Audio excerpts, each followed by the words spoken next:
Hello. Hello everyone, welcome. I figure an extra minute is enough on the timer to get me to inhale the rest of my food. How is everyone today? I want to thank the 3 people who followed while I was still on my starting screen. Thank you, Drunken Panda, Crispy Frog, Venji. I'm glad to see you all here, and hello Calixtus, how are you? Today, we have our last 5 articles that we'll be reading on stream. It's a little sad, it's a little... I wish I could just do this forever, but no, there must be other things, both now and in the future. Don't know what following does, but okay. Well, if you follow me, you'll get notifications whenever I stream, and it's also just nice to add to my little follower count, like, oh, people actually want to watch me stream, that's cool.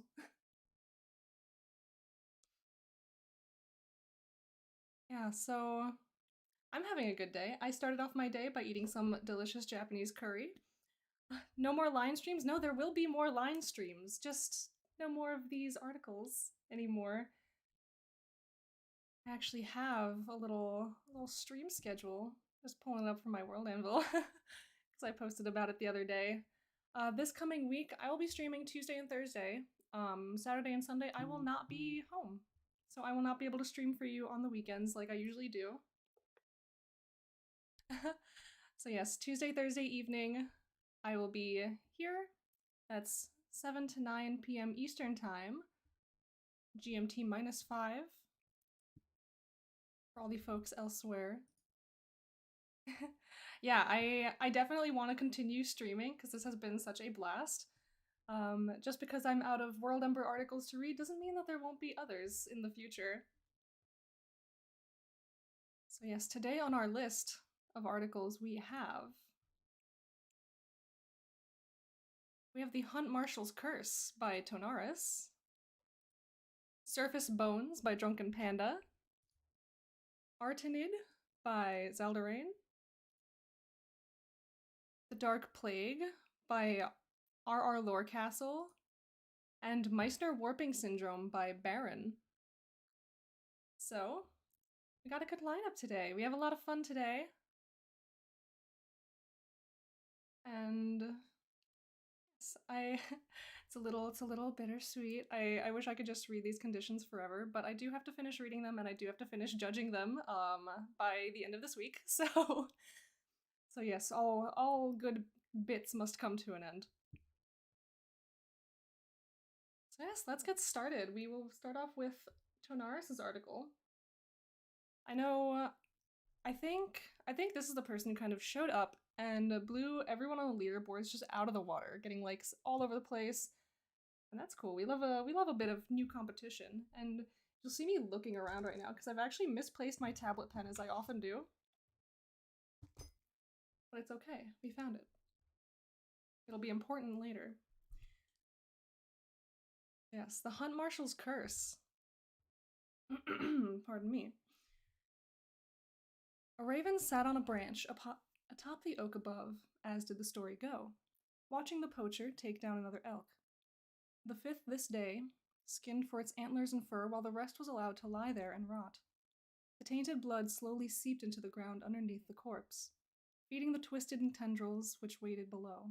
Then night fell, as the poacher entered his hut, to rest for the market day to come. Then a week went, and no one had heard from the Hunt Marshal, who missed the great celebration. Rumors started to spread as an eerie worry grew. Another week went by, not a single word nor glimpse of the man. During the dawn of the first day on the 3rd week, something had to be done. A few men and women armed with guns, bows, and spears went along with a pair of soldiers to investigate. That's when they came across the strange vision. A bluer-gray hue of roots had spread from the tainted trees, cracked up with glowing blue veins which were emitting a wisp-like smoke. The soldiers gave no hesitation to the scene. They kicked in the door with pistols drawn, shouting and screaming, ready to put a hole in anything foul that would threaten the man. That is when they saw the horrific scene ahead, which shook the veterans to their core, just as bad as the civil militia. Neither of them could have been prepared. To the old poacher being fastened to his tanning rack, his wrists and ankles were tied to its wooden twine frame, with ropes stretching out the dead man's skin like a half-processed patch of leather. Then, all around him, a white-chalked circle was lined up with the skulls of his old prey. Cold, burnt-out candles coating them in wax, while the leftover craniums were all lined around the walls and furniture to stare at the scene with hollow eyes. The night which followed, they'd set it all right. What an intro!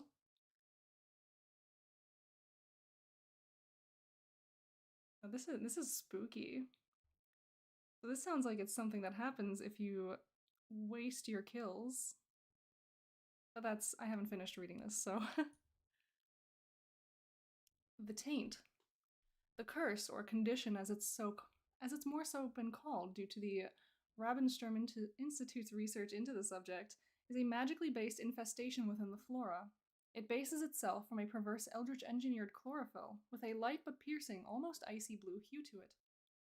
Rather than absorb light, this substance absorbs life energy from anyone or anything which tramples within its territory, which often causes feelings of dread and nausea to make the most sensible individuals, and absolutely all animals, make good use of their senses and escape as far away as their legs would hold their spirits. Due to common sense of most people, and the intuition of beasts, this corruptive spread would not be that serious of a case, if it wasn't for the second issue. The plants and trees affected by this rot have their new gray veins not just work as a pulsating flow of this new substance within them. It works like blood, pumping living organs of blood and vessels, which gives these creatures life, to which they would spread their rot further with the blood and marrow of animals and mortals. Mosh Pit Monk, hello, welcome to chat. What links are you attempting to post this day? You've been put in naughty jail for posting a link. To which they spread their rot further with the blood and marrow of animals and mortals, to which they use the rest of their body parts to create all manners of terrible machinations to wage their terrible wars with. Creatures such as the shambling corpses of people, rebuilt and restructured with bark and reinforced now with toxic quills of porcupine, or the pig-headed corpses with meat cleavers and hooks attached where their hands should be, or half-man, half-wolf creatures that one body has attached to the other, making a far more unholy beast than the noble werewolf, is but a few of the horrors which the tainted soil creates. This isn't even to name the creatures to spread this abyssal sickness, being a combination of the mandrakes, twilight dryads, and death nymph. Death nymph sounds like a really cool creature. Sickness of the woodlands. Though the basis of this story hasn't ever been confirmed as truth or fiction, it still exists. Oh, I said, look out, Mr. VIP coming through, but it saw the Mr. VIP as a link. Oh no! Well, hello, yes, hello, Mr. VIP. Hello, hello. Though the condition remains a mystery, alike which of the egg or hen came first, albeit scientists believe this one question may have a resolution only gained from violence, sacrifice, and the marching of armies. Whether the Huntsmarshal's curse has always existed, or simply been a fairy tale to scare poachers away, when the Mandrake Queen was released from her eternal prison, the legend suddenly flared up like a burn within the Ravenwoods, killing thousands of peasants, servants, and even highborn before anyone realized what had happened to the army could be sent in to combat the threat. Even then, the army, armed with steel and lead, could do it little but throw bombs and plead help from the Black Dragons to combat it. Even then, the woods adapted pestilent beasts to make their noble reptiles down.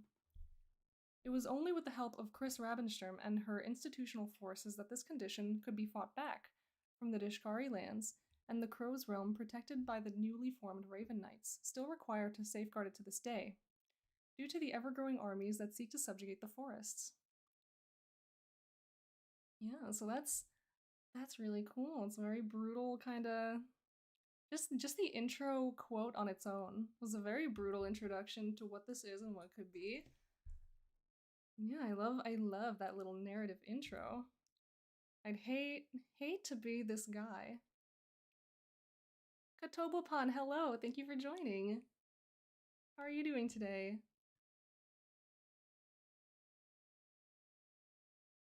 Yeah, so I guess either this curse can lead to a terrible demise for you, or it can transform you into some horrific creature. Very spooky, very cool. I'm tired, but I survived the TTRPG session. Good! I'm glad you survived. Now let's do a little bit of doodling. Here we can see some of yesterday's doodles. I'm very excited about some of these. I love this little guy right here. Oh, Pixels. Look at him, he's waving. Got too many toes.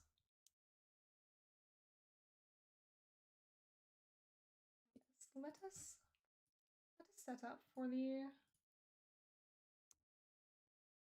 I don't want to draw anything too terribly gruesome on these streams, because, I don't know, I'd like to keep the imagery a little chill, a little relaxed. What are we thinking? Shambling corpses of people, rebuilt in structure with bark and reinforced with now toxic quills of porcupine. That's a cool image. Oh. How do we want to draw this today?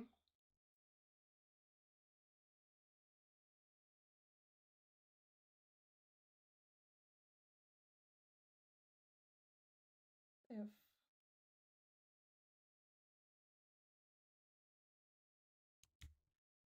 zoom that out a little.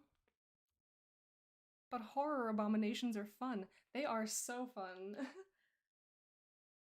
I'm always so excited when someone comes in with a condition like this that's just like absolutely horrific. A lot of blood and guts. Seems like...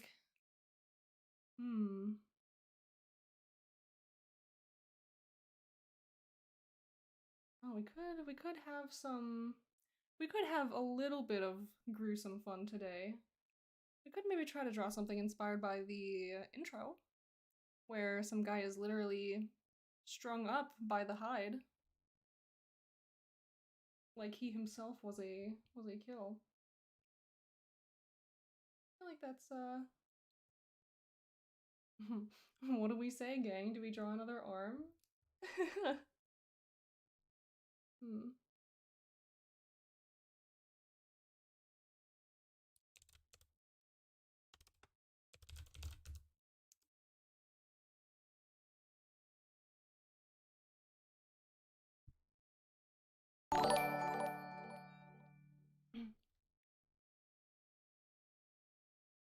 Mondo, hello. Thank you for following. What are we doing today? What if we kind of have this little frame thing going on?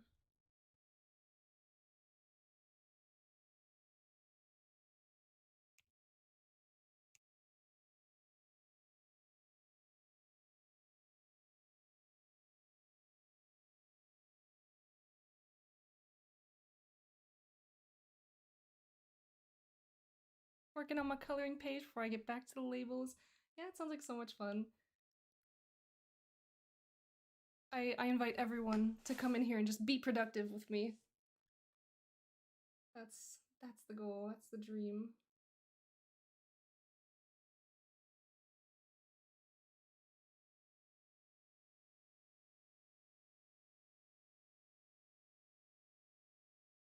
Maybe we have this guy here. And he's maybe seen better days.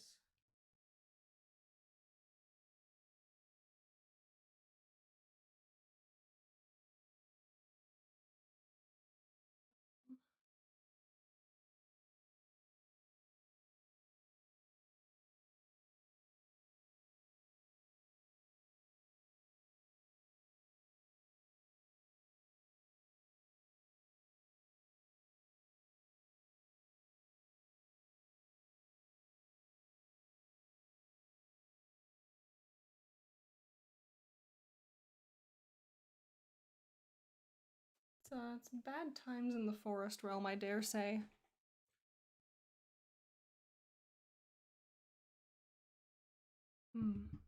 Let me look up a little.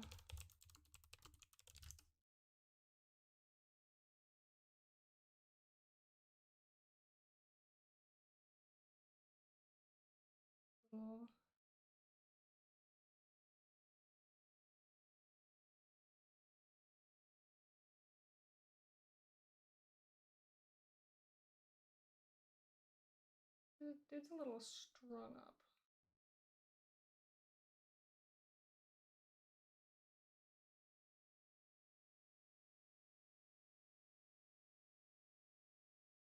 I think if anyone ended up in such a position, it's no good. My understanding that this person in the story was already a little gone when they found him. At least that's the hope, anyway. I can imagine you'd want to actually find someone actively living in such a state.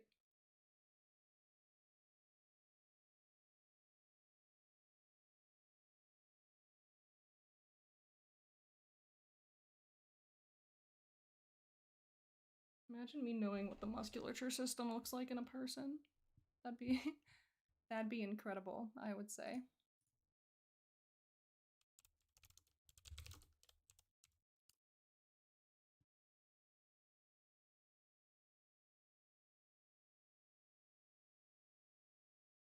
Wait, people have muscles? Yeah, I know, it's kind of crazy. I certainly, okay, maybe I have a couple. Rock climbing has kind of made me huge.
Being very, very rough with some of this.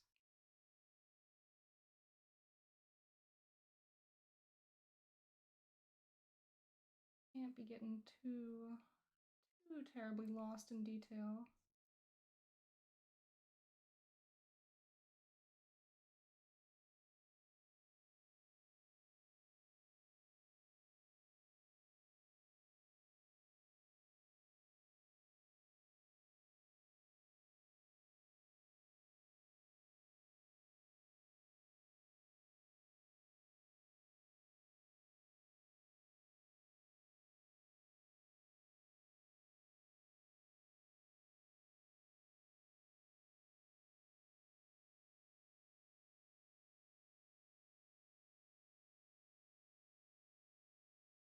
Yeah, what has everyone been like working on creating? I know we've heard some things about coloring pages in here, some TTRPG sessions. What is just everyone up to? Like what are we going to do once the stream is over? Wonderful creative endeavors will we pursue?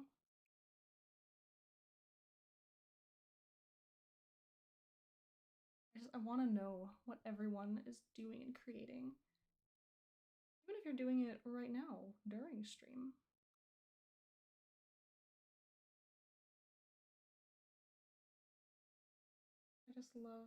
I love hearing about other people being productive because I tend to be really bad at doing it myself.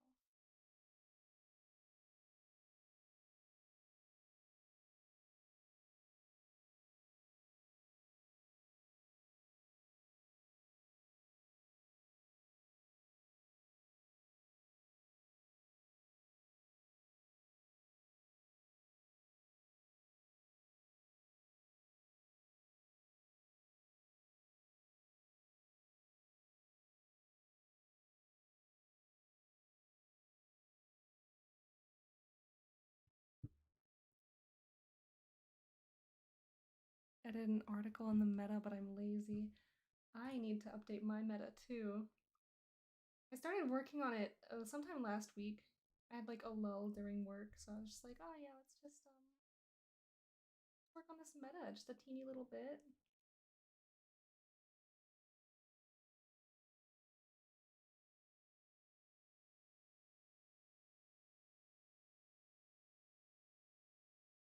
Little drawing man took my ability to draw and went on vacation somewhere. I think my cat took him, so I can't figure out how to draw a marionette. Oh no, I hope your little drawing man comes back.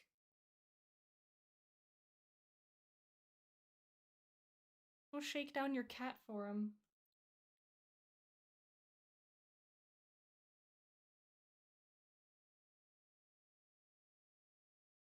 Either going to sleep or making some NPCs and locations for a Thieves Guild to throw at my players. Absolutely. We love a good Thieves Guild. Just rob your players. It'll be fun.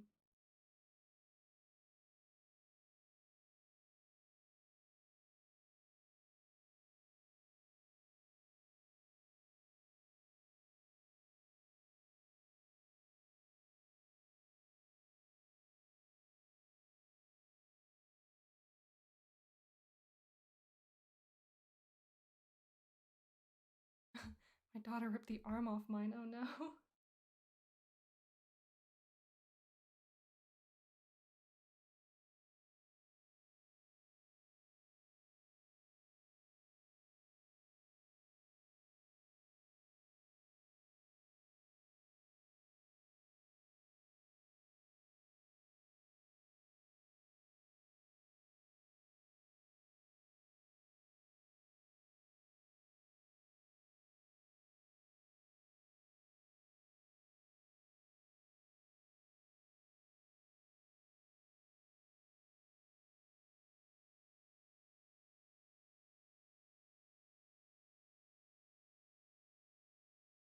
Yeah, I'm trying not to get too ahead of myself with my day, because now I'm thinking about all the stuff that I also need to get done, and there's kind of a lot on that list.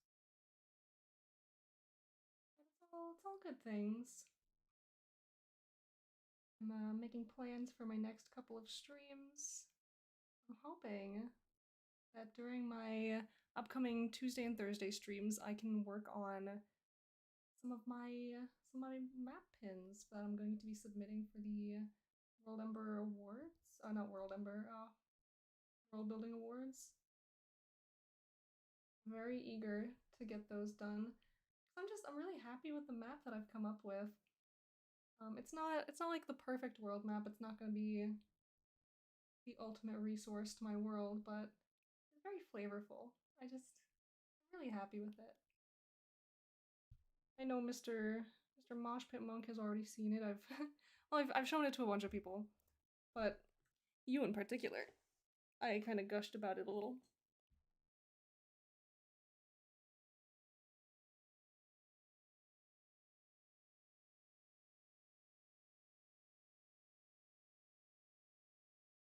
I would love to see your map. Well, I'm sure I will find some point during this stream to just kind of a little poke at it, a little peek. It is currently available for viewing on my world, actually, my world homepage. Commence with the gushing. Ah, yes, yeah, I feel like, because like every time I stream, I feel like there's just like a different section of the community that's kind of here, just popping in. A couple people coming back again, a couple repeat visitors. There's always just someone new, and I'm like, oh, this person hasn't seen it. Now I have to show it off. It's law.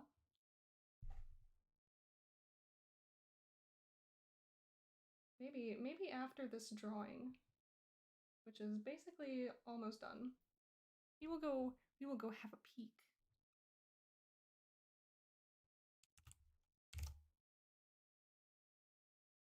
Let's see. Well, there's my little author page that gets you to my world of Malcora. It's also just in my little about section. I have a link straight to it. But yeah, I will gladly just pop it open and have a little talk about it real quick. I finish looking at this guy.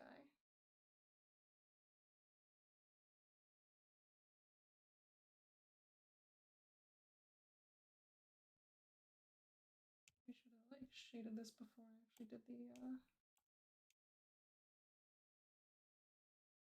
before I did the little stringies.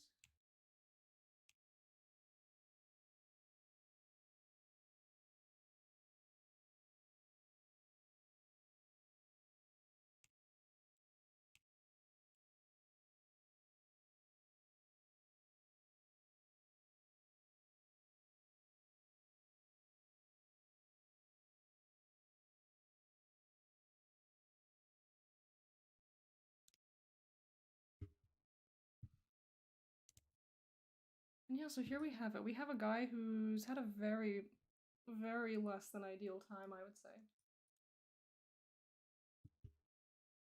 Let's see. Let's see if I can just pop us over real quick to my world map. Switch back to my little stuff screen. Here's my world homepage. I do quite like it. I just need to update it a little bit. But yes. Yeah, the ink stain and bottle. Yes, exactly. So this map it's what I'm working on for my challenge from Dimmy. My mission, if you will. He sent me out on a mission to map my entire world and write about all of the points of interest, basically. So I have all these pins in place that don't all have information in them yet. But yes, so he told me to map my entire world. And the issue with that is that I don't have my entire world planned, and I don't intend to for quite some time. Because I'm really just focusing on this half of my world for basically the foreseeable future. And these are going to be maybe lands that eventually I do get to exploring. But they're not important right now. We don't know about them yet. We know about these lands. And so I thought, what if I just make a little fantasy, like a made-up cartographer guy in my world. He's working on this he's working on this world map. It's his pride and joy. It's absolutely stunning. All this detail that he has put into every little shoreline.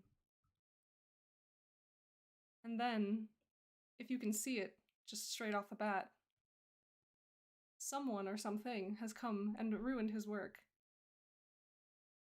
Give you a little hint.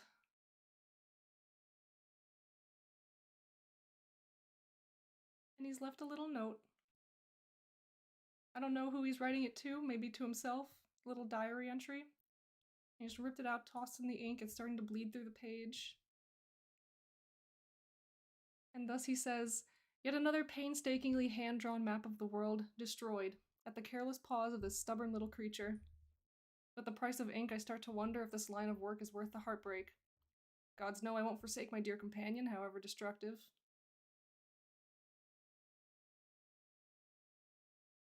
It's a cat. Only a cat can cause that much lovable chaos. Exactly. And so, in doing this, I've also wanted to write about what cats and pets in this world might look like. So it's just idea after idea. And so yeah, I put the maps together in Incarnate, and then I smashed them all together in Photoshop. And then I went in also in Photoshop and just kind of hand drew like the bottle, the inks, the paper. Yeah. Just threw a whole bunch of filters on the map itself to make it kind of look vaguely parchmenty. And yes, so I'm very pleased with how this is looking.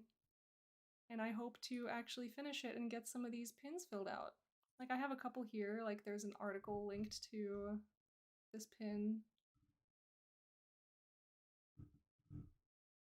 I'm debating on whether I want the articles to pop up here or if I want to just make separate entries for these pins that I'm going to like format specifically for being viewed in a map.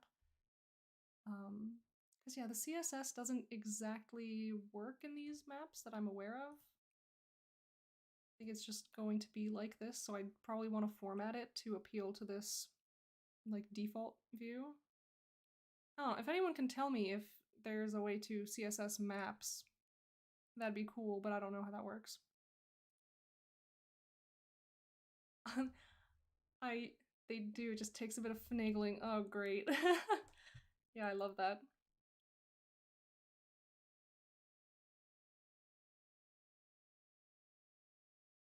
Yeah.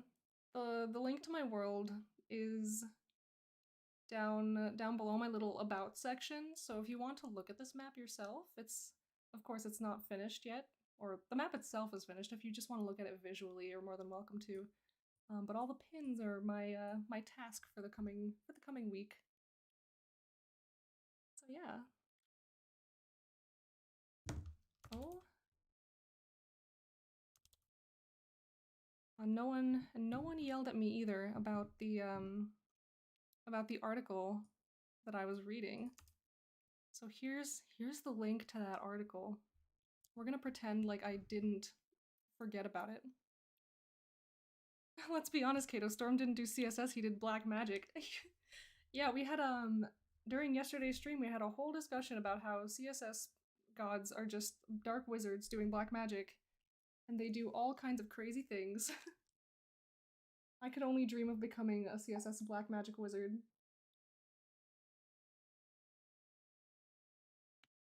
And then in someone's article that I was reading, they mentioned like dark wizards, and I'm like, oh yes, dark wizards, also known as those who are good at CSS.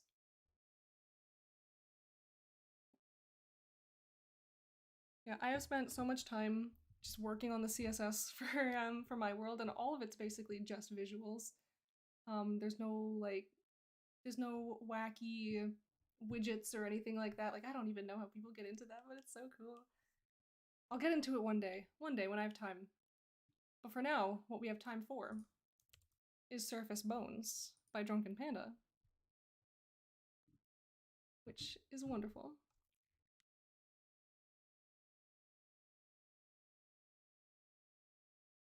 Alright, and let me grab the link. I very much recommend that everyone go check out these articles on their own time, for sure. Like 100%. Go like them, go leave comments, spread love, spread community cheer.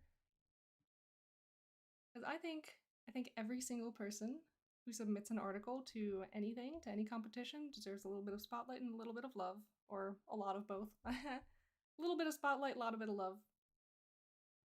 So yes, Surface Bones. Have you ever noticed that dwarven adventurers seem to wear their gear out faster than others? Despite all of them being competent craftsmen in addition to whatever other skills they possess, dwarves need metal like plants need the sun, says Jasper Cameron, leader of the Bronze Ravens. Dwarves don't start the sturdy juggernauts that most of you know them as. Dwarven children are nearly as fragile as those of humans or elves. As a point of fact, their primary reason for the surface settlements near many dwarven citadels is to give children a place where they can grow. Trade is just a secondary benefit. When they hit puberty, they start to apprentice with the craftsfolk of the surface. It isn't until they reach adulthood that they are allowed back into the mines. This is because of dwarves' unique relationship with the earth, specifically metals in the mines. You see, dwarves naturally absorb metals from the environment. These, one can assume, are integrated into their muscles and bones, not only making them heavier, but also stronger and more resilient than other species of equivalent size. However, this does come with a downside. If they are not in an environment similar to that of their citadels, the metal starts to be processed. This is why, by and large, the careers of most famous dwarven adventurers are short, as the loss of metal in their bodies leads to several problems. While the loss of some muscle tone can be detrimental to those known for their strength, the far worse part of the condition is what is known as surface bones. As metal leaches out of the bones, they lose their density, becoming porous and brittle. This makes the dwarves much more susceptible to broken bones, which, as you can imagine, is not ideal for the hard impact life that most adventurers lead. The breakpoint, if you will excuse the pun, is often between 4 and 6 years after dwarves leave their homes. There are ways to mitigate this, of course, and while more attainable than cures for similar ailments in other species, they are by no means cheap. Did you ever wonder why dwarf archers and clerics wear full plate? By encasing themselves in metal, they can stave off the effects of surface bones at the cost of slowly absorbing metal from their gear, gradually eating away at their armor through a process that we still don't fully understand. This solution, however effective it may be, is rather expensive. After all, if you need to replace a set of full plate every 4 to 6 months, you would likely go broke inside of a year. Unlike normal wear and tear that can be buffed and hammered out, the actual loss of metal is what compromises the armor and weapons of dwarves on the surface.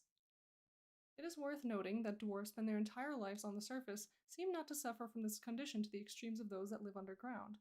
While they are still prone to more osteoporosis than other species, it often doesn't set in until after the age of 150. However, would these surface dwarves be around high amounts of metal, such as taking up adventuring or working in a blacksmith shop or smelter, they will eventually absorb enough metal that the effects will start to set if they quit their job or retire. So that is a really cool take on dwarves. So they absorb metal from their environment. And if they don't continue to do so, they start to break down because they're not getting that anymore. That's really cool, and I love that if they haven't spent their lives doing that, they don't really need to do it. But then if they start, they have to keep doing it.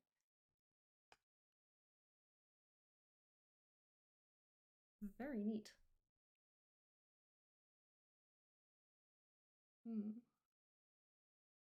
But what shall we draw for this today?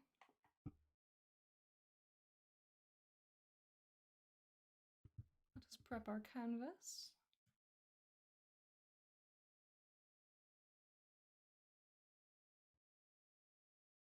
Now let us see.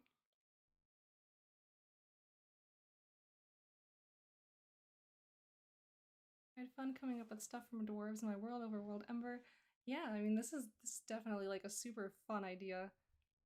And I imagine that this was super cool to mess with.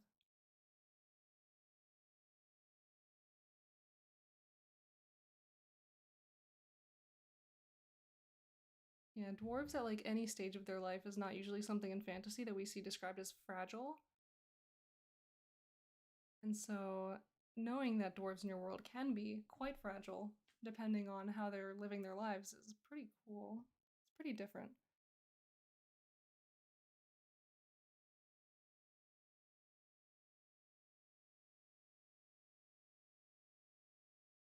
Ooh. We're trying to... Oh my goodness. I don't know why my phone's blowing up right now.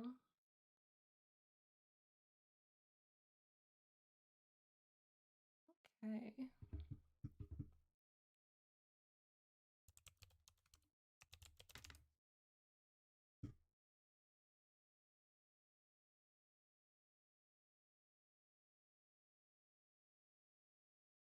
What are we doing today?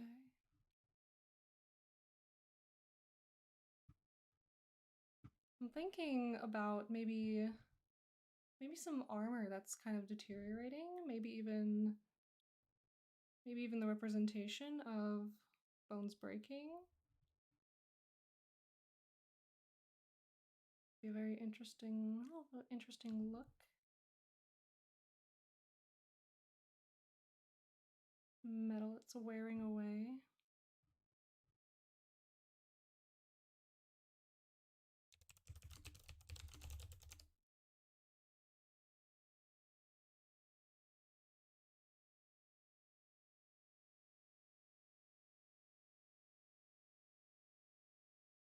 Mm.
eraser is not on the right brush.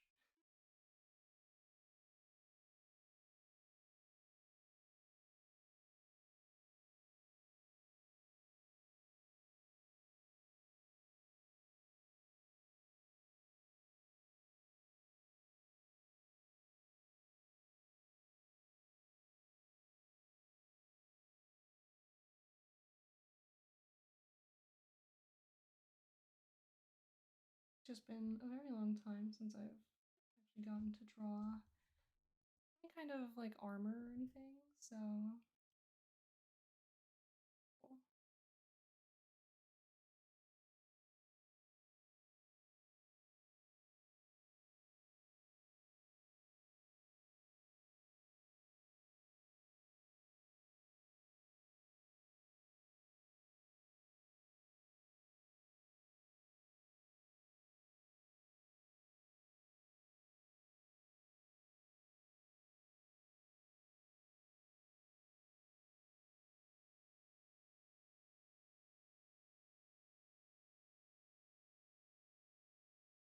Might be someone who needs to replace their armor as soon as possible.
You know, I think when I first read this article, or at least the article's title, I kind of thought surface bones was going to be something more akin to like you literally have bones on your surface, like some kind of exoskeleton kind of deal. But now it makes a lot more sense in my brain to see that surface bones probably means bones relative to life on the surface. So, anyhow, little perceptions change in your brain when you actually read something.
this armor is just getting eaten away over time. It's chipping, it's breaking.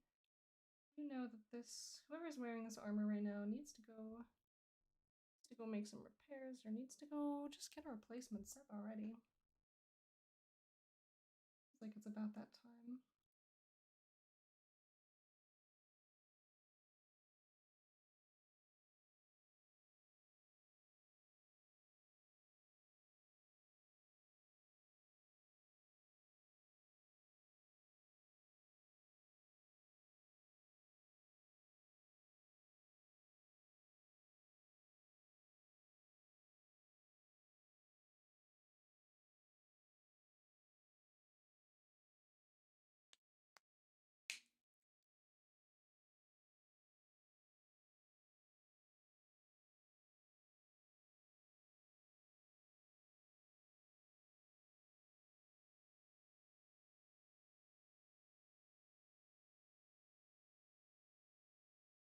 All right.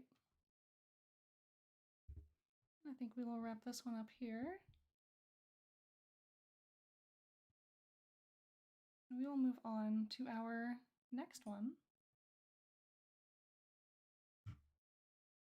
And this is an article by Zeldarain. Here we go. Look at me posting the link ahead of time. And this one is called Artenid.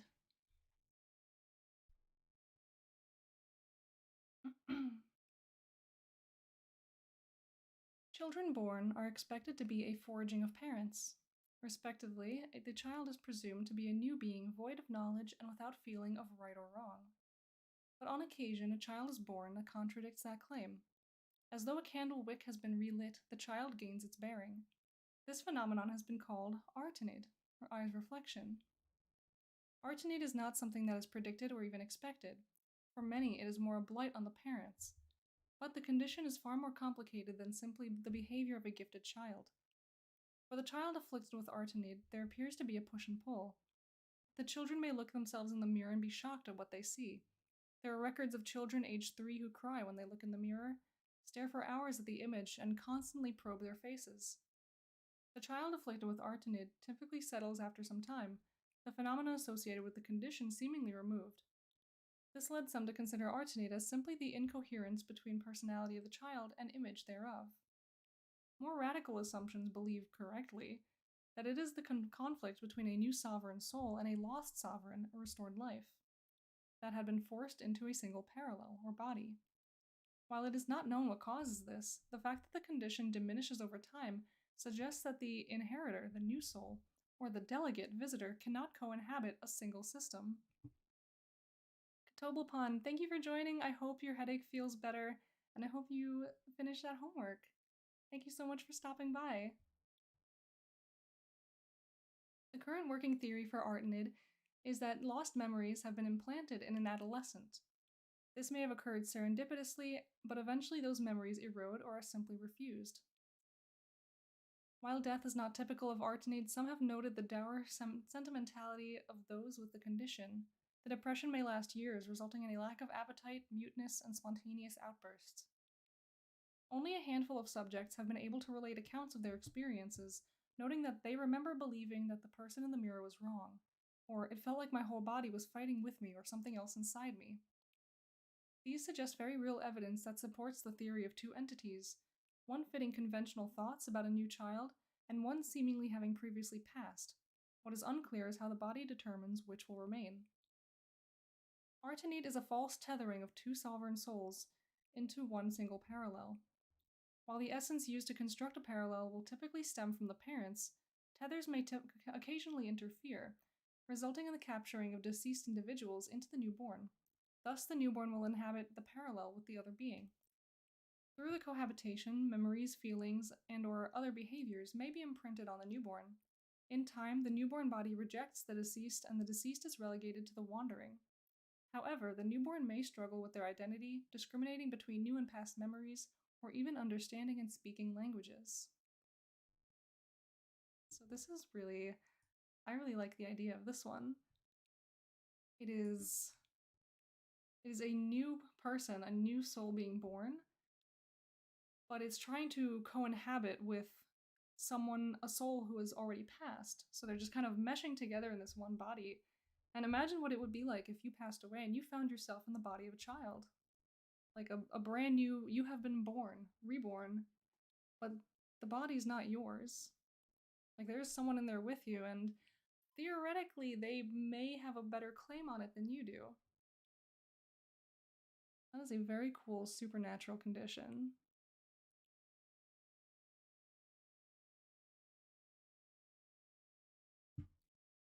So we will jump on back over here. New layer, new drawing. Let us see, let us see. I do kind of... They gave us the image of maybe here we have a nice little mirror. Go around it a few times. I don't know what a child looks like.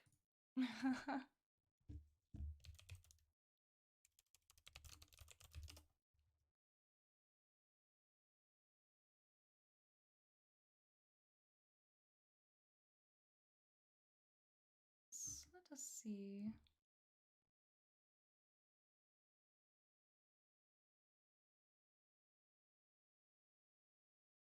I'm thinking we might make a little doodle of maybe one of these children kind of doing the whole like, is this my face? Is this really who I am?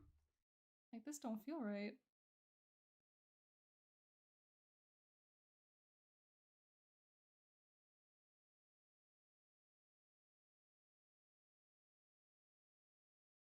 Okay, let's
goofed a little bit. Thumbs, as it turns out, don't go on that side.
This actually isn't the first article that I've read this time around that deals with kind of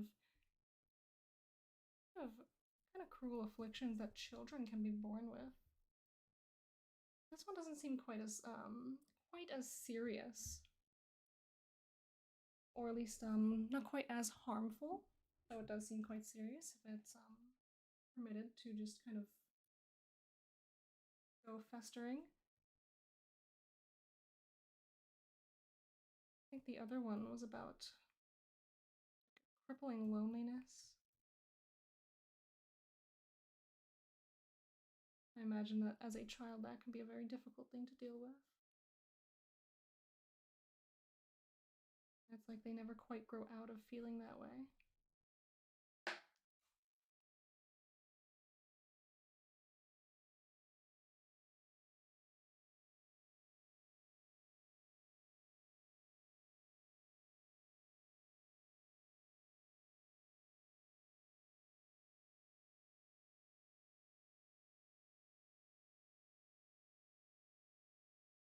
I know people, when they write, they typically try to avoid anything that, like, harms children. I know it's, like, usually in good taste. If you can do it tastefully and you can do it respectfully, it just, like, adds a lot to any kind of setting in which horror is a factor. Like, when you know not even the kids are safe, you know that there's some wacky stuff going on. Don't be weird about it and don't be overly gratuitous with that violence.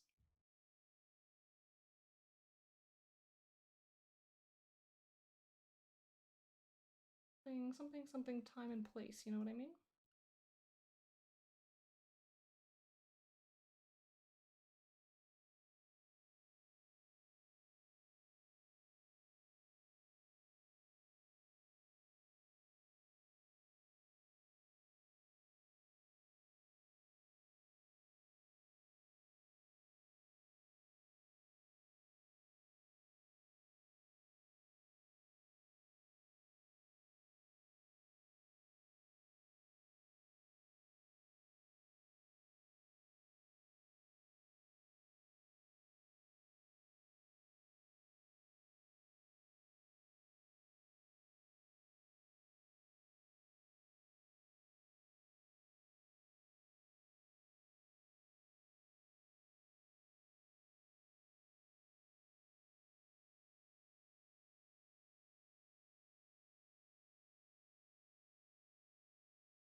I've drawn better hands in the past few streams.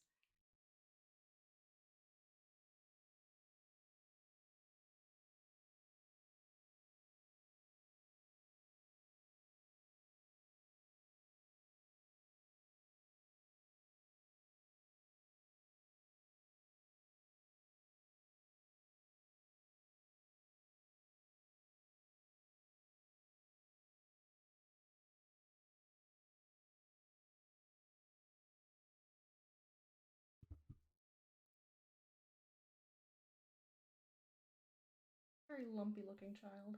I apologize. I mean, what are kids if not a little lumpy, am I right?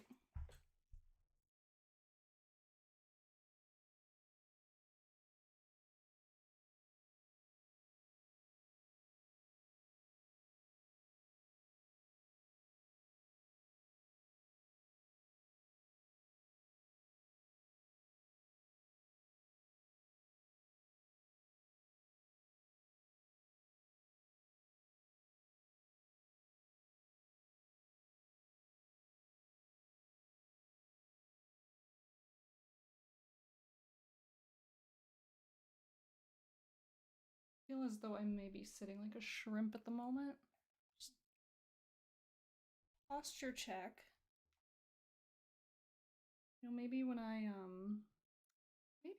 hit affiliate, which is actually very soon, I just need 2 more streams after this one, I think. Yes. Maybe I'll make it a channel points perk. You can just purchase little posture checks for me and I'll stop sitting like a shrimp for as long as I can manage. Now I'm like hyper aware of it. Now I have to like, oh, sit up straight, not lean down 10 miles into my tablet.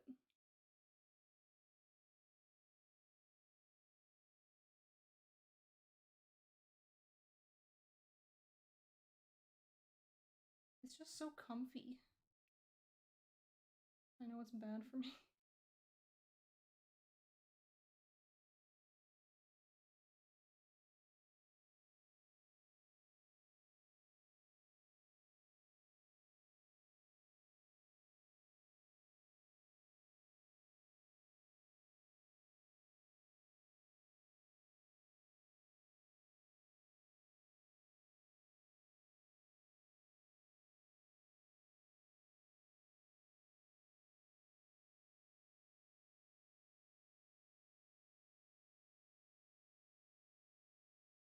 Yeah, I figure I don't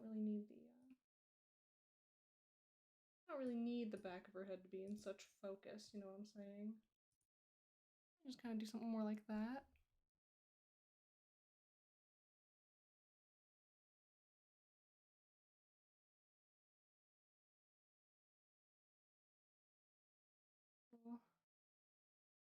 Mirror glare.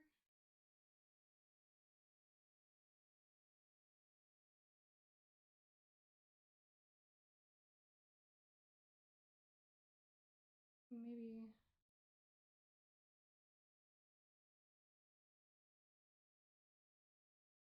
a little more like it's actually warm.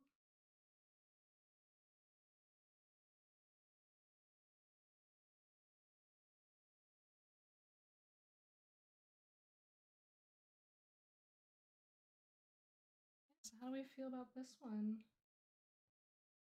Gloomy.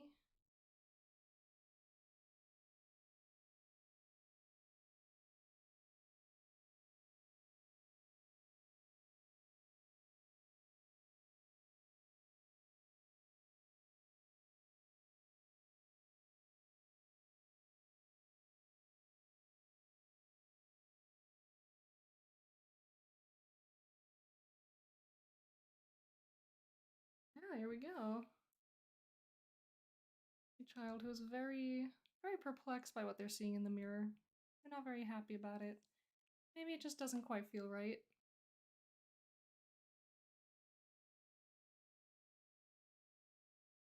And thus, we shall move on to the next article.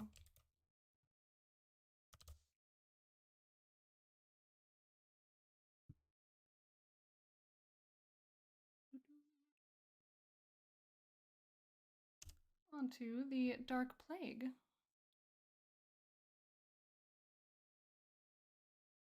This one was by R.R. Lorecastle. We have this image here. Very nice, very nice. The Dark Plague. Transmission and vectors.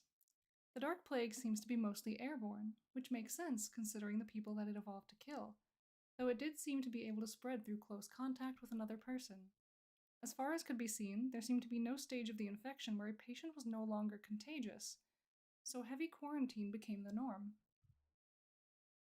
To this day, professionals still cannot determine the cause of the Dark Plague.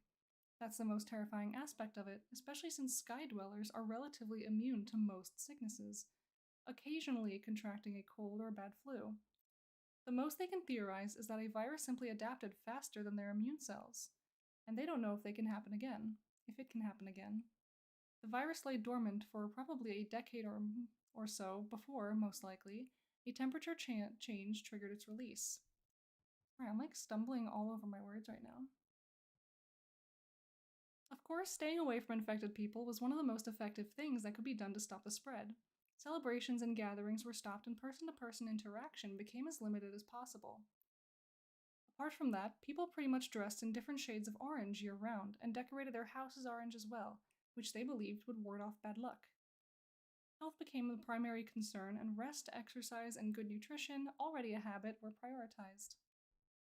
It is theorized that the Dark Plague was likely a lysogenic virus, lying dormant in the Sky Dwellers' systems for several years, until a trigger, probably a temperature change from recent fair weather, released it from its dormancy.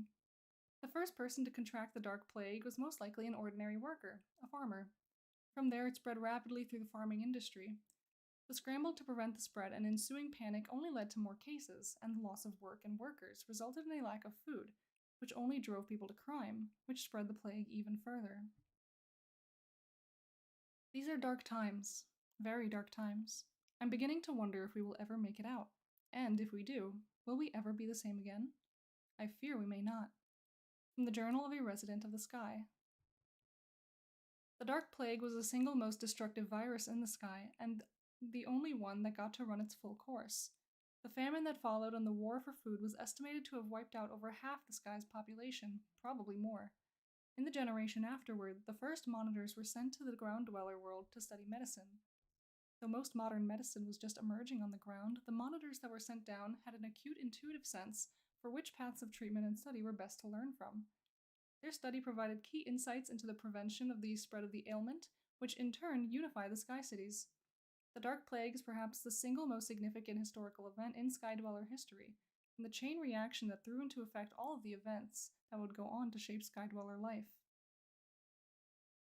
Up until that point, the Sky Dweller's superior immune systems meant that all medicinal knowledge up until that point had been to treat wounds and injuries. They had a variety of herbal medicines to aid during the sniffle season, but the deadliness of the Dark Plague was something that they could not fathom, resulting in mass panic and widespread death in the thousands. And now we get into some of the details of the illness itself. We have symptoms: delirium, loss of memory, difficulty moving, random spurts of pain, trouble breathing, difficulty concentrating, confusion, mood swings, appetite loss, depression, anxiety, trouble speaking, insomnia, weakness, headache, chills, fever, and eventually death. Treatment. One of the reasons that the Dark Plague was so deadly was that up until then, the people of the sky were relatively inexperienced when it came to diseases and medicine. Thus, treatment was basically ensuring that the subject continued eating and drinking, regulating their temperature with cool water and blankets, keeping their mind active with books, word games, and puzzles, and keeping them effectively isolated from the rest of the world. And there were, of course, herbal supplements. There probably wasn't much that they could have done anyway. As with most viral infections, treatment only helps with the symptoms, while friends and family must simply wait for the immune system to do its job. Very few who contracted the Dark Plague ever recovered from it. Instead, they got sick, slowly wasting away until they died. The few who did survive were most often hollow shells of their former self, still capable of basic processes, but with most memory and the capacity for complicated thinking gone. Over time, one could regain these skills, though it was a difficult and painful process that was undermined by the Ashes War. Oh, so I'm curious what the Ashes War is. Yeah. So this is a plague that has hit a population that, up until this point, had thought themselves pretty much untouchable by most diseases, most ailments, anything more serious than just a little sniffle. And so this must have just come out of nowhere.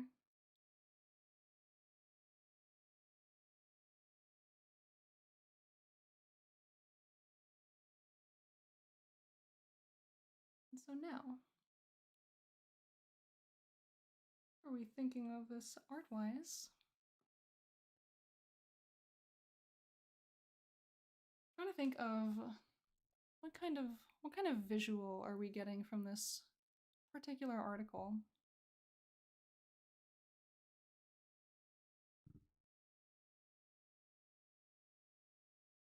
Because I'm kind of stuck on the mention of orange, like this color that people decorate themselves in their houses with to ward off bad luck. But of course I'm drawing in black and white at the moment, so it's kind of hard to display that.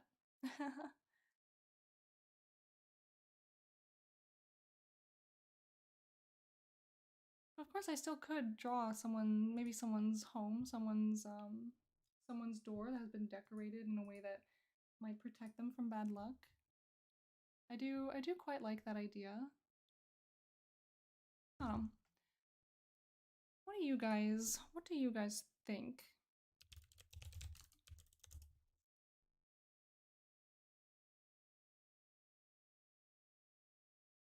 Like, say someone decorated their door as a way of bringing good luck and keeping illness away. What might that look like in such a place? I don't even know, because this is in the sky as well. So what do these houses even look like?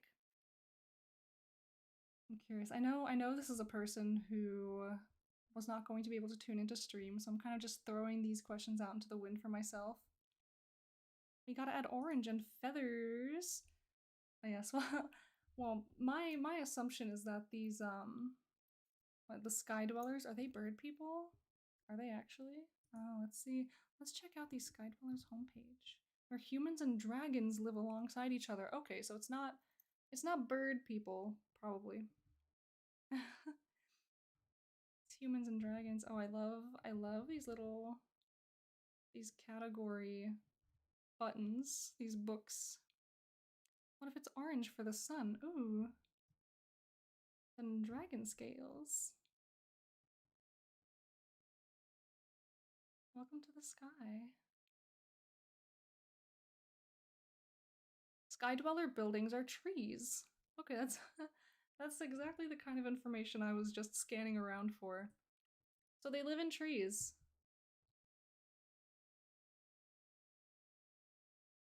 Tree house. Yes, exactly. That's fun.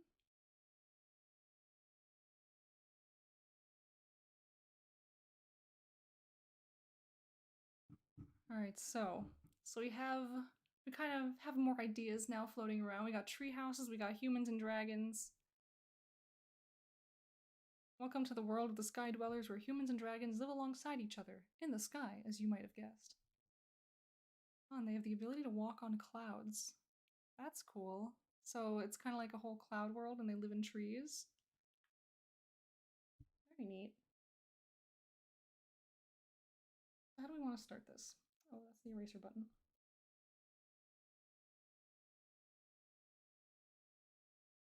Let us see, let us see.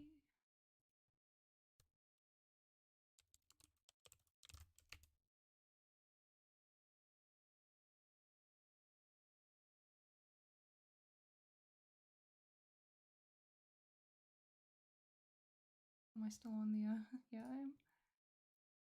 Okay, on to the art screen. That's the word I was looking for, screen.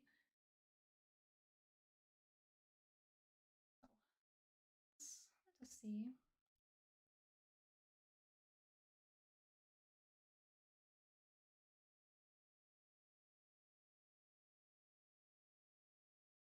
Yeah. Lock this out. Maybe we have.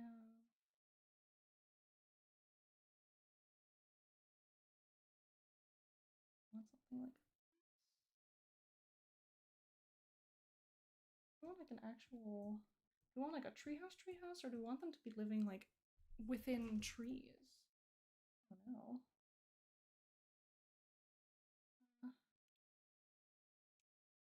Gosh, why did it do that? That's the it's about the line-ish that we'll be working with.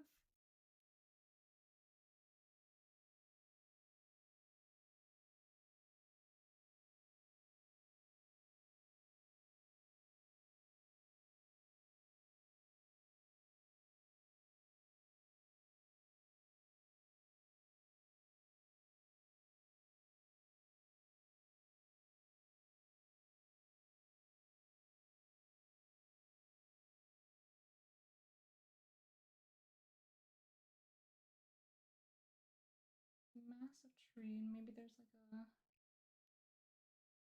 entrance built into it.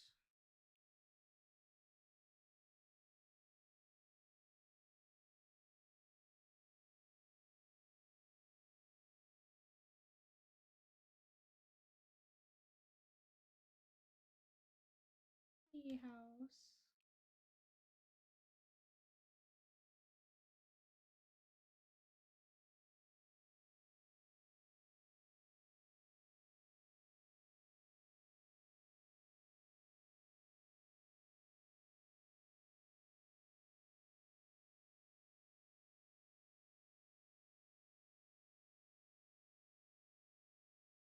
Maybe these are little adornments of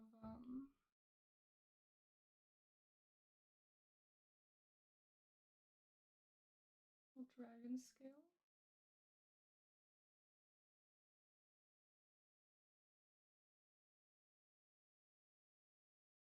I've thrown out my best guesses here on what this could maybe look like.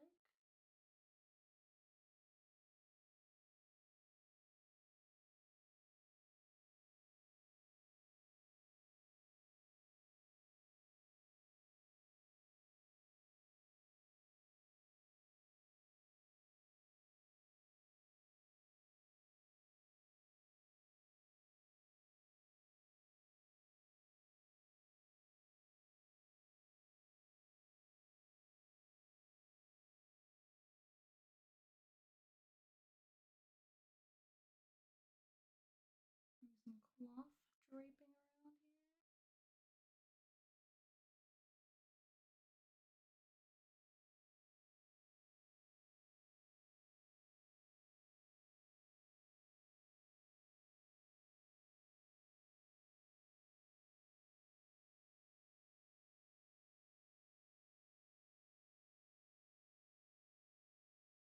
I just didn't tie up this half.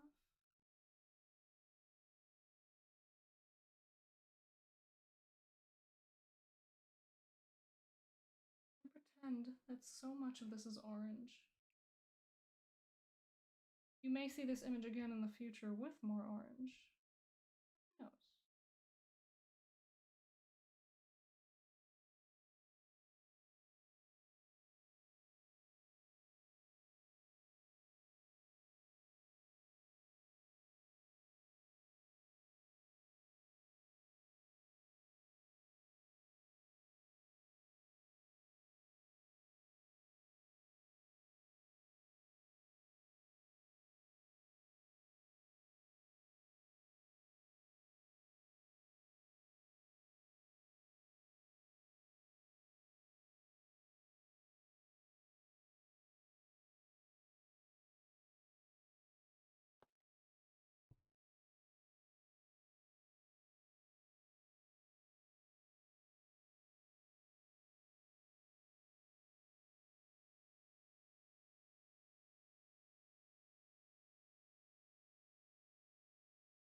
Who knows? I feel like I'm adjusting myself in my seat today a lot more than I usually do. Hope it's not distracting with the creaking of my all my furniture.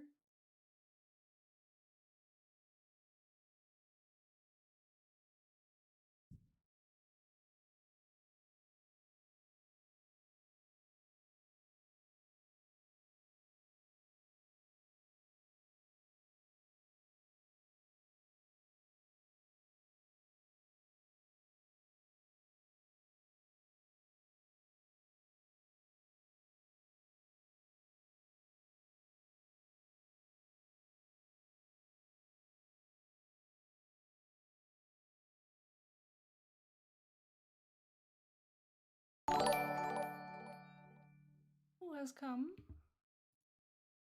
Emily, hello, welcome. Thank you for following. We are currently making a little doodle of a tree house up in the skies above. Emily, hello.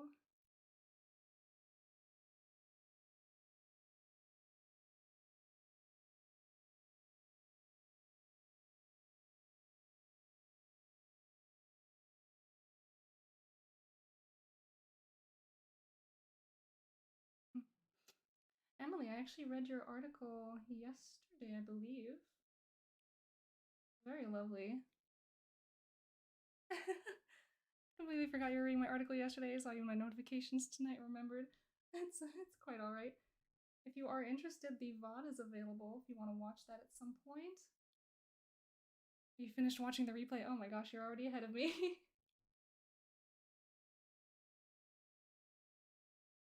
Made great art. Oh, thank you.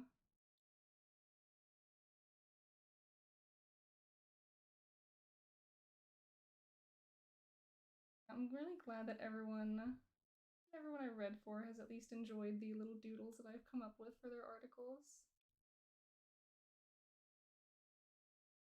It's making me one happy bird, you know what I'm saying?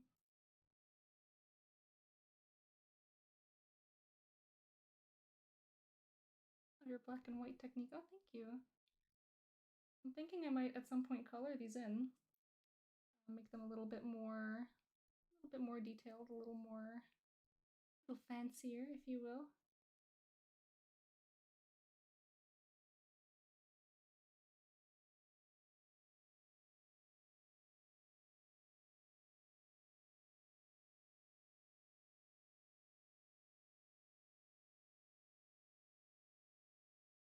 Something about this just isn't really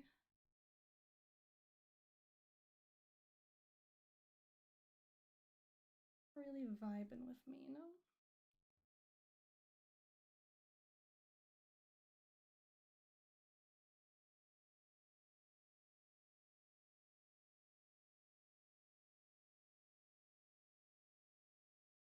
But yeah, doing all this black and white sketchy art. It's been nice to just kind of do something fast and loose. Just not really getting too caught up in the details. Of course, it's kind of impossible for me to not get caught up in at least some of the details. I want things to be cool. I want things to be nice. Even if it's not the most detailed work of art, I at least want people to walk away with something fun, something that they know is inspired by their work.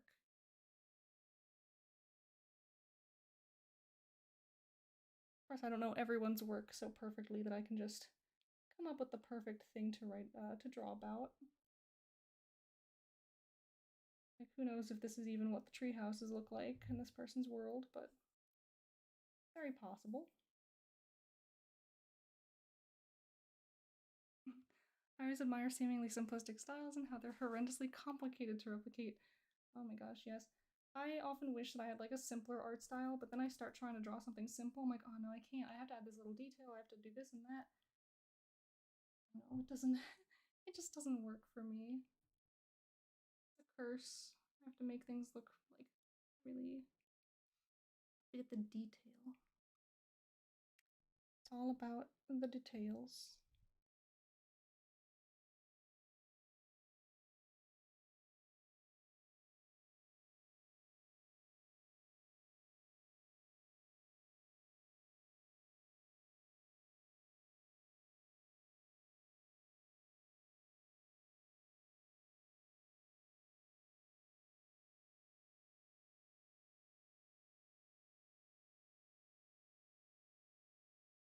Hmm.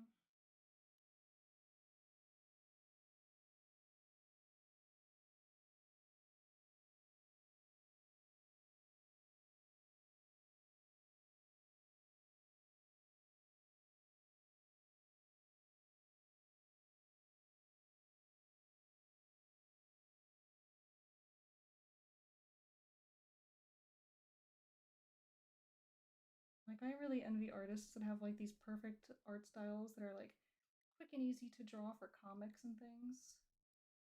And then there's me, where basically everything I've done in the past several years has been like a huge scale illustration that takes me hours and hours to do just one of.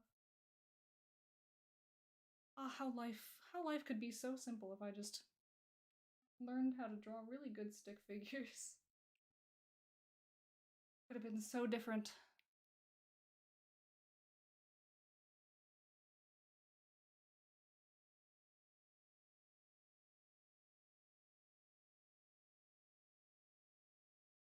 Life could have been so grand. I could have made so many things by now.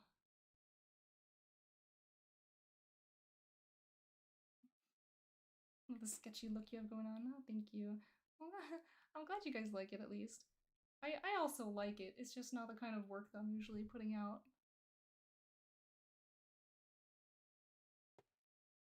People usually don't even get to see my work at this stage.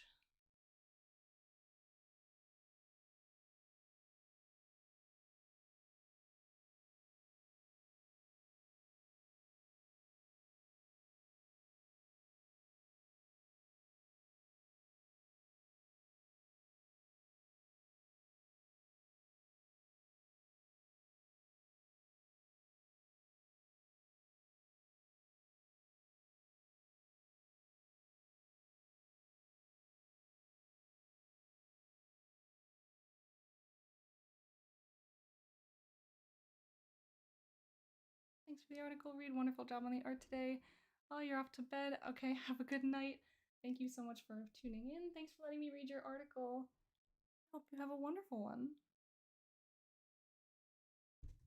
Showing my work has been something I've only started this past year. Yeah, it's very intimidating to start just kind of showing people not only your work itself, but also how you work. It is a little bit nerve-wracking to come onto stream and just draw in front of people. Hey friend, lurking while I work today. Hello, welcome. Thank you for lurking. I hope you enjoy.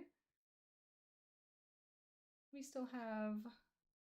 I'm working on the second to last piece for the day. We have one more article after this one, so I hope you enjoy lurking while you listen to that.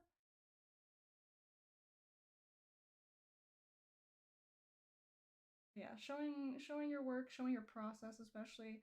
Like I used to be absolutely petrified of just having people watch me work, like especially at school. Like I'd be sitting in class, I'd be doing stuff, and then the moment like the teacher or someone started hovering behind me, I would just not know what I was doing anymore. I would freeze up, it would be terrible, and suddenly I went from knowing all the things and being pretty confident to just don't look at me. I do not wish to be perceived.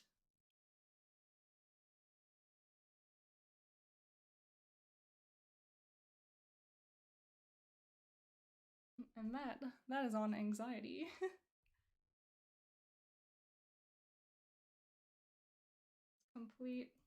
complete aversion to wanting to be perceived. Even now, I start up my streams all the time, and I'm just like, people are gonna be watching me draw. I'm gonna have to. Not only are people watching me draw, I also have to talk to people. I have to. I'm reading out loud to people, and I know I stutter a lot. It's there's just a lot of things about myself that I get like super nervous about that I'm just kind of pushing through just so I can be here. But I don't regret it. It's really fun. It's really nice. It's still very nerve-wracking.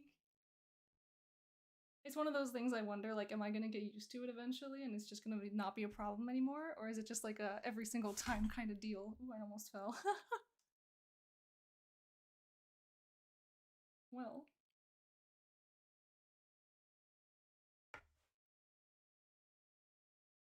I'm certainly having a time.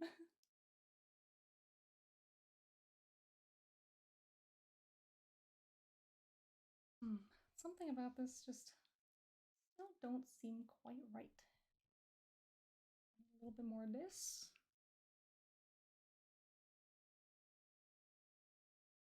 A little bit more light on the front. Yeah, that kind of maybe almost helped. Maybe almost kind of sort of.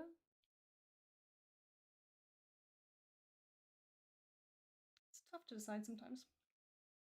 Art is hard, lighting is weird. But yeah, the whole being afraid of showing my work thing is kind of one of the reasons why I just didn't really get overly involved on WorldAnvil for a very long time, because I was just in my own corner doing my own thing. I didn't really think that I was in any place to be like competing with all the people who I saw as being like already super awesome at what they were doing and having super awesome worlds and writing and art and drawing, map making, all that kind of stuff. So I was like, oh, why even bother? You know? not the best outlook, and I know that now. But back then, that was definitely my outlook. It's definitely how I felt. Even now, sometimes I'm like, oh man, I see all these people who just like completely kill it during these big events. They're just writing thousands upon thousands and thousands of words. And like, it's not even just quantity, you know, it's quality too at the same time. Meanwhile, me, I struggle to hit 10K even just like word vomiting into an article. I don't know. I feel like at the very least, I do feel like I'm improving just by participating. So even if even if I don't match up to everyone at the top yet, I'm at least climbing. I'm at least doing better, and some people are starting to even notice my work, and that's kind of bizarre to me. I was never popular in any sense of the term. Quite the opposite, really. So even having random strangers on the internet tell me that they saw my thing and that they liked it is just, wow, really? You saw my work? But yeah, here's our little tree house. And maybe maybe if I get around to coloring this, it'll be nice and orange and pretty. And we move on now to our final article read of the day. Not even of the day, of the challenge. This is going to be the last article that I read on stream from WorldEmber. And that is Meissner Warping Syndrome by Baron out of Ethnis. And let me just say right off the bat, every time I tune into an Ethnis article, the layout, the design is just chef's kiss. It is beautiful. It's so nice. Like, sci-fi isn't really my jam, just like as a genre usually, but it has some very stunning visuals, for sure. And so I just look at this like, oh, look at the colors, look at the lighting. Oh, it's so nice. Everything's so clean and streamlined. I always think like if I could just make my little fantasy world and then work out my CSS to be like kind of crisp and clean like a sci-fi world, that'd be pretty ideal. But I'd need to do a lot of tweaking to figure out how exactly I want that to look. So I don't want it to be too futuristic because that's definitely not the vibe of my world. But anyway, yes, let us get on with the reading. Meissner warping syndrome is an induced sickness that occurs when the body repeatedly comes in contact with Meissner gravity irregularities. Small bubbles with corrupted gravity directions can be passed through without even knowing it. The variation of gravity is typically within 15 degrees of the original programming, known as its gravity drift. These bubbles on most plates can be as large as a fist, but are mostly the size of a pea. They pass through all objects, including flesh. While not a huge threat most of the time, these bubbles can cause strange chronic conditions from repeated exposure, or when they occur in high-traffic areas. Imagine sleeping in your bed, except there's a constant bubble of odd gravity sitting in your chest. I was out of breath constantly when I woke up and I could never understand why. It's because that bubble was tripping up my diaphragm. Ooh, detecting and fixing. Errors and corruptions in Meissner anti-gravity can be detected with any sort of airborne vapor in the air.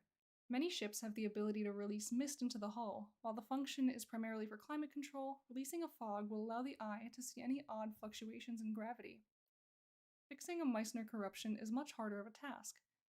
In all cases, the protective casing needs to be removed, and the faulty microplates and wiring needs to be replaced. While the parts are plug and play, determining which plate is broken and properly recalibrating them takes time and finicking. Symptoms and treatment. Meissner warping syndrome is difficult to diagnose at first, as the symptoms can take on almost any form. Mild fluctuations in gravity can cause everything from sleep apnea to chronic pains to random bouts of dizziness, all of which can be confused for other diseases and maladies. No specific treatment is needed in most cases. The body will return to normal function as long as the problematic Meissner fluctuations are fixed. In some cases, medical intervention of the symptoms may be required. And prevention. You avoid MWS by not keeping the same schedule every day. Sleep in a different position, eat in a different chair, take a shower sitting down, all that kind of stuff. The little changes keep you sane, and they keep those gravity bubbles from lingering on you. Yeah, that's a curious little thing. So there's little bubbles of gravity that just kind of float around, and they're just these irregularities that if they pass through you and if they linger with you for a long time, they can just send a lot of things out of whack. Which totally makes sense. I mean, if one part of your body is affected by gravity in a very different way to the rest of it, things might get weird. But how? How do we draw something like this?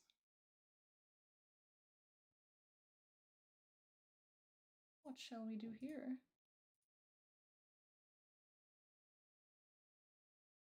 I keep thinking of like literal bubbles. So what if we do have these just like here's a big fist-sized bubble, here's like a tiny one. Maybe we're like in an irregularity zone. Sort of visual distortion, yeah, that's what I was thinking. I was thinking maybe there could be something in this background, maybe, that I draw, and then it gets kind of weird behind these bubbles.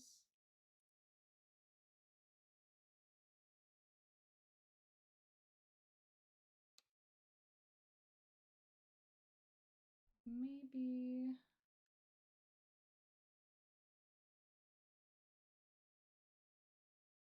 what if we just like sketch out some kind of...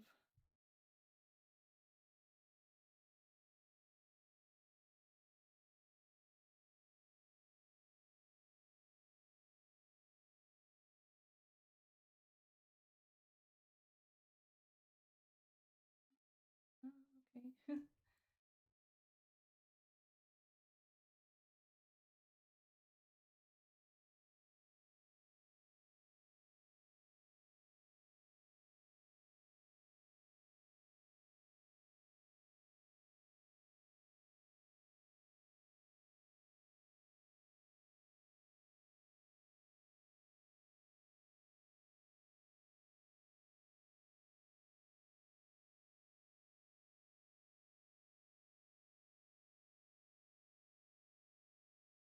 A little chair, little...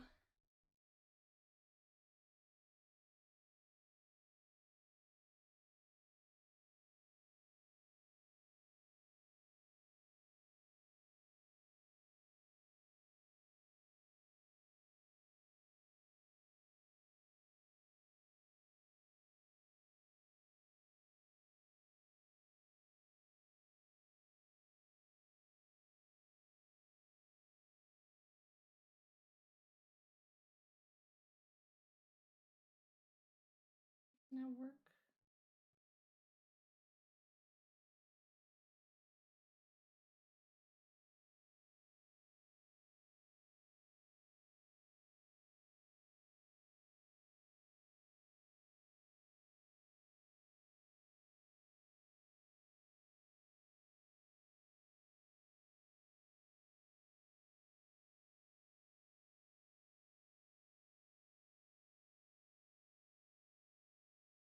They're just going about their day. They're having a little work. Stubby legs.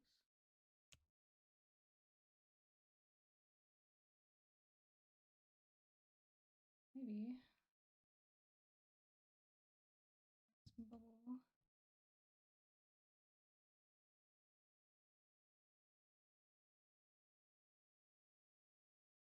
About 15 degrees of distortion. Maybe warp things a little.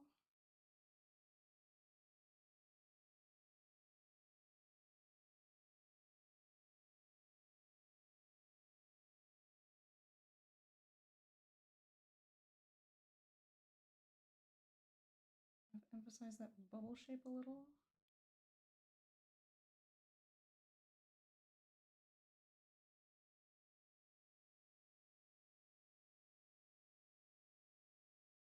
I should have like shaded some of this before I rotated it, but it's alright, it's too far gone now. Might as well just keep going.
I'm so impressed with so many of these articles, and especially a lot of these articles from people whose names I've just never seen before on WorldAnvil.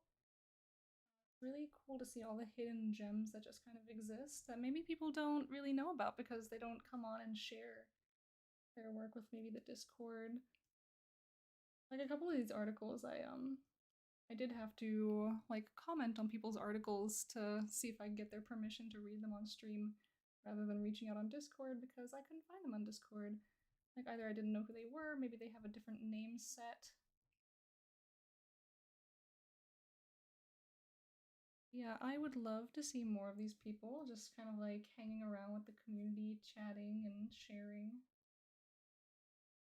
There's some awesome writing coming out of these challenges.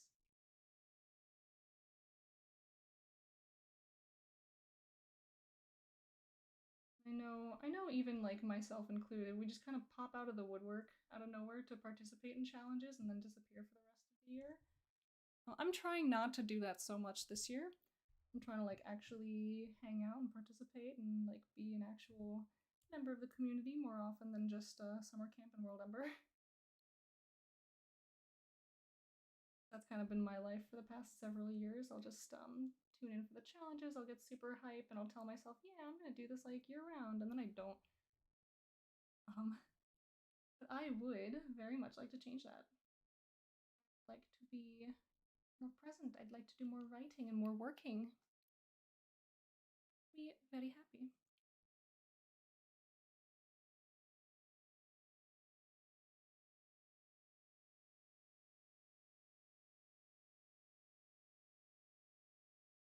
Since there are so many wonderful people, like even just the people who are tuning into my streams these past like 2 weeks that I've been streaming, they've been so much fun. Because people from the community they come and hang out and they come chat and they chat with each other. I love seeing it. It's so nice.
Yes, the chair, huh? I forgot about that.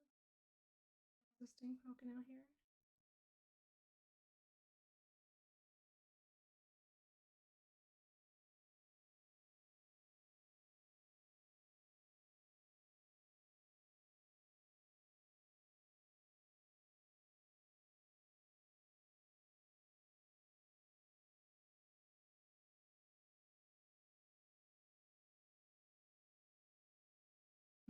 Love that. Oh, good. I hope it's noticeable enough of a distortion because like I know there's not a lot of detail kind of like outside the bubble.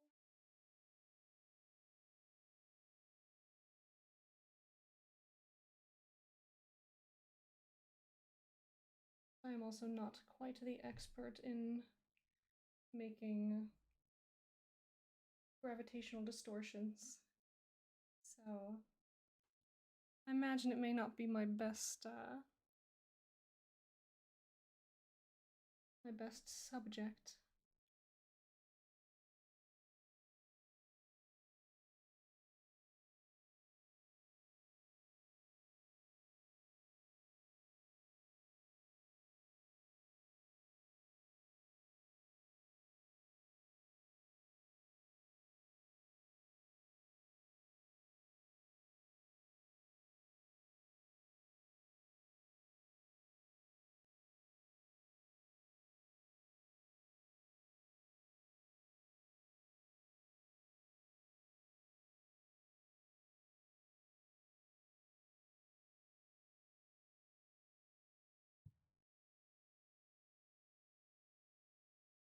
Doing pretty good, doing pretty good.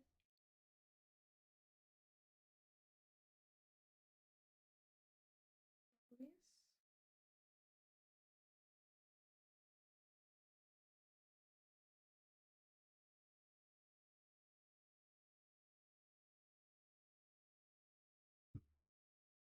Hmm.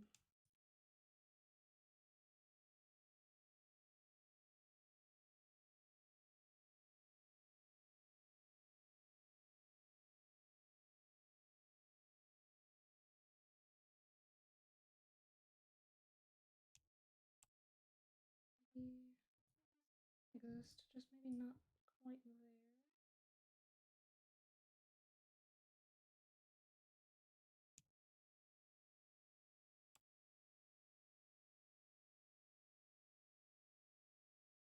Maybe get rid of this one down here.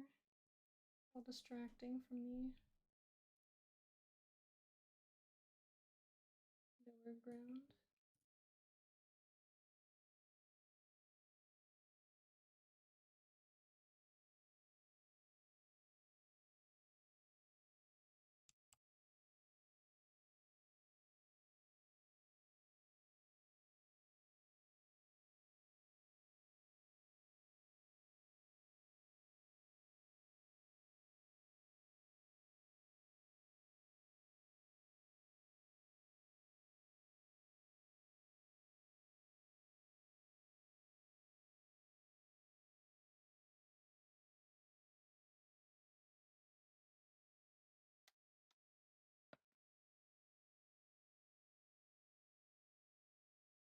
So that's I quite like what we've come up with today.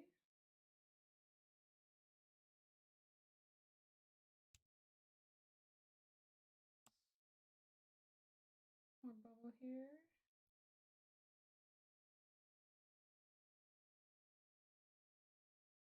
That way.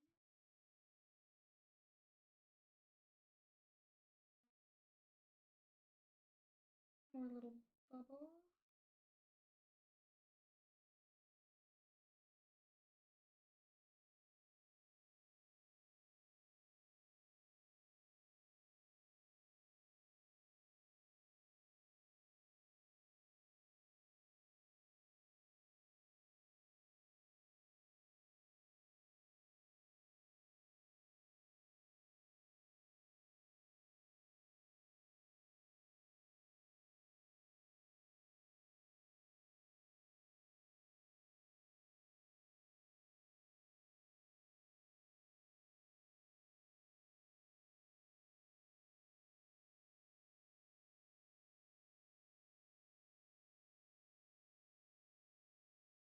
Looking very fun.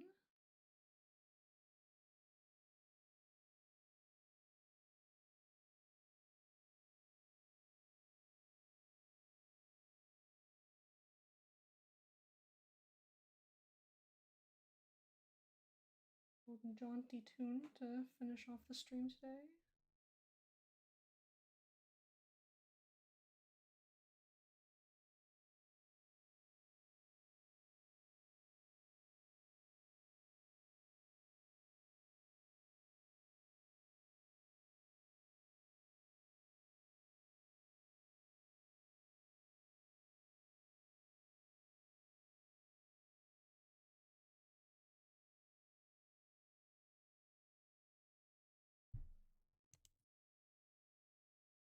How do we feel about this one?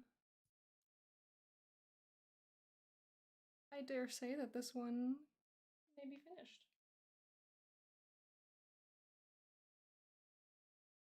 So I'm quite happy with the collection of arts that we have come up with today. Oh my gosh, and did I do it again? Did I actually? I never even linked this article. I need to stop doing that. I need to stop doing that immediately. Everyone needs to yell at me when I start reading an article and I don't post the link. But yes, absolutely go check out this article. It's very cool.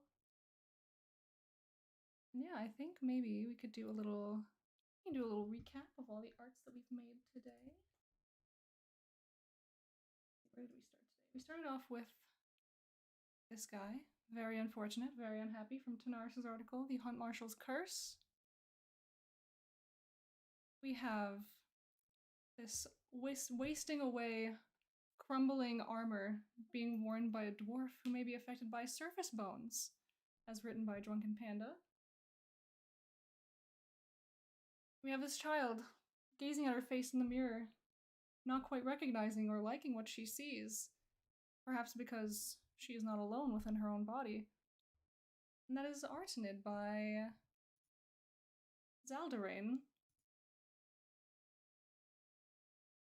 And here we have this treehouse, adorned with decorations thought to bring good luck in a time during the plague, namely the Dark Plague, as written by R.R. Lorecastle. And finally, our final work of the day, this little distant gravity bubble just waiting to be passed through, the Meissner Warping Syndrome by Baron. So yeah, we've come up with some good stuff today. Some wonderful articles. I look forward to reading them a little bit more in depth later when I'm actually getting further into my judging. And I do have a bunch of other articles that I did not read on stream that maybe I didn't hear back from people on, so I'm just gonna read them on my own time in my own free time. And yeah.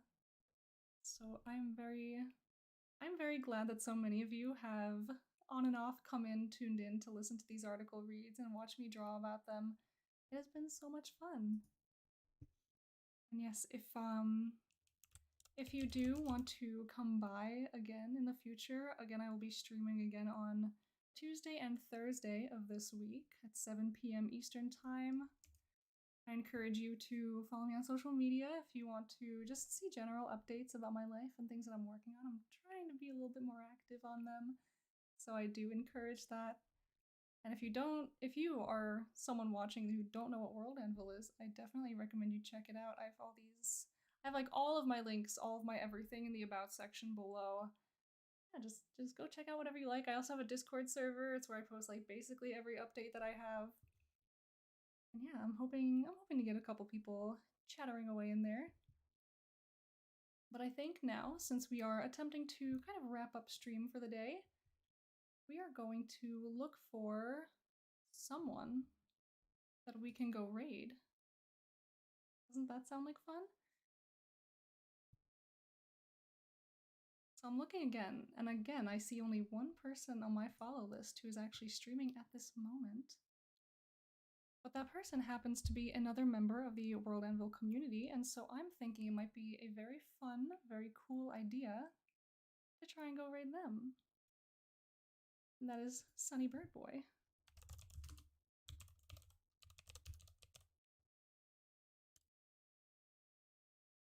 And so yes, we are going to go run over and raid Sunny Bird Boy. I hope everyone has an absolutely fantastic rest of their day. Everyone have a good time, stay hydrated, keep writing, take your meds if you need them. Everyone just have a wonderful, fantastic day.